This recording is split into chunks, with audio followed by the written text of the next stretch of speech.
Okay, it's really quite simple. Let me see, make sure I got this thing right here. I'm just going to put, here's the loans. Freddie Mac, Fannie Mae.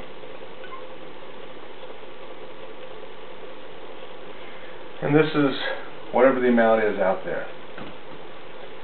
These loans were written up this way. 20%, 80%. This is called your conventional loan down here. This was given as this was your down payment. They loaned this down payment to all these people. Now what happens is that to get these and make it so you qualified, because usually, let's say you have $4,000 a month income, 28% of that is allowed for your payment. You're allowed 36%, 33%, depending on the loan program. But they kind of blew all this away.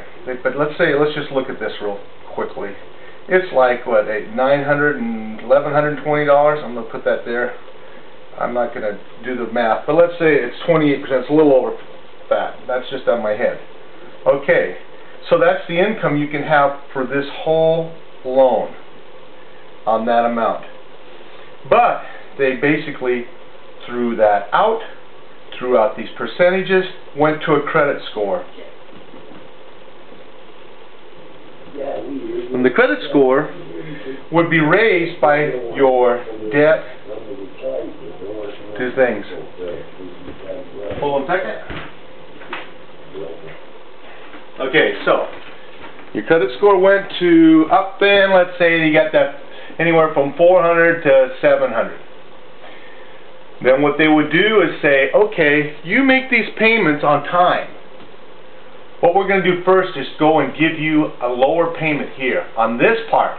This part's pretty much set in, but this part is where we're going to give you the lower payment.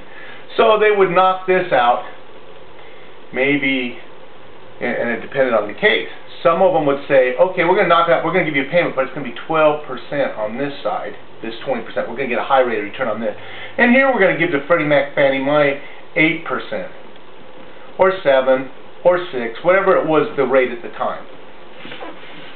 So then they merged these things together and they got maybe, let's say 10% out of them. Easy numbers to figure. You can, guys, somebody else can do all these numbers more than I can. Figure it out. They then started to not refinance them. Maybe their scores with it. They go and say, if you make this payment on time, we will give you a new loan to get your interest rate out of here. They didn't do that. They basically induced all these people into doing this, and then they didn't give a new loan because they said, oh, well, your credit score didn't go high enough up. So now you're screwed. So now this thing ratchets it up to where it should have been in the very beginning. So now instead of $1,100, you got like $1,650 to $2,000 a month payment. You can't afford it. Let's erase some of this stuff. You can't afford that. So, you default. Well, they didn't make this into 2 payments. They made it into 1 payment. So you then can't afford $2,000, and then on top of it you see the property values go down. So they can't refinance it. So when they go down, you're now stuck here. You don't make any payments. What happens legally? This is the first. This is the second. We call them deeds of trust up here. Some people call them mortgages. The first, then, because they may have sold these to, for instance, Norway. A little town in Norway is a place that I've heard these things being sold. Little places around the world bought these things thinking that America was safe. but not realizing that the government and all these people like this, because if we can inflate our economy in a progressive tax system, the taxes go up percentage-wise. All right? So we got through that.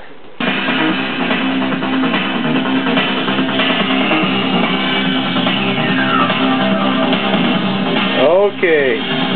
They're sitting there talking around like nothing's going on, okay? The world's not going on. Look at it. Here's the update right now. I'm Julie Banderas, and we are live as Fox reports tonight.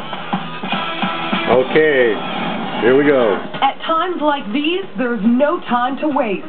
My first instinct was to let the market work until I realized that upon being briefed by the experts, how significant this problem became. At stake, nothing less than the future of the American economy. But they're showing all these things. To act, and act boldly. The president has a plan. Now it's up to Read his lips. The nation is watching. This is Wall Street plus Main Street, and I'm worried about Main Street.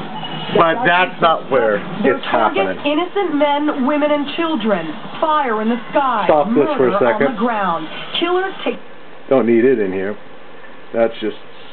Okay. Coming when there's no home to come back to. That's bad. We take you back to the Gulf Coast.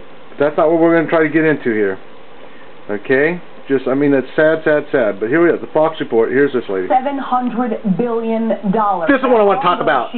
A proposal from the Bush administration to Congress to save our faltering economy. The proposal is the formal version of a plan first made public on Thursday. The administration delivered it last night. You think these guys know anything that's going on? Approve some version of the bailout by next week. The plan is fairly straightforward. Or what to do about it. They know what's going on better than we do. The Treasury Department would be able to buy up bad loans from banks and other Wall Street institutions, effectively bailing them out from their very own debt. Now remember, those bad loans are what sparked the current crisis in the first place.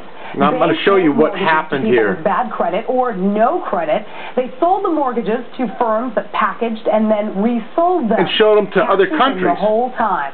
Well, when hundreds of thousands of people started defaulting on their loans, the whole system... I'm going to show you why they defaulted. Traders made even more money betting banks would fail.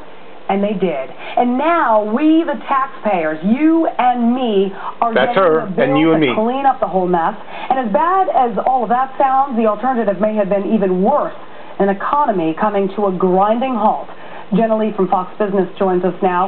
Jenna, how important is it who we're really helping. Done quickly? Not her. Julie, I think the facts speak for themselves. This is the largest bailout we've seen. We have to help New York City because you guys are going to starve to death down there, plus my brother's down there. More than President is asking from And Congress. if we don't help you, you're going to be stuck in those buildings without food because you're going to have no money and you won't have any taxes or services. Across the world to have some confidence reinstilled in these banks. Yeah, I'm going to show you why this happened. Moving again.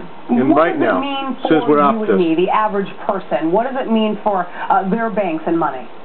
Sure, Julie. I mean, taxpayer liability, we're absolutely on the hook for that $700 billion, 100%. Now, if we look at some other banks, for example, like Washington Mutual, Morgan Stanley, both names being mentioned this week on Wall Street. Going to bail them out. By those banks some time. There was rumors that they might be forced into teaming up with other banks or potentially selling parts of themselves to different banks all over the world. What you're seeing now is the redefinition of life into sectors.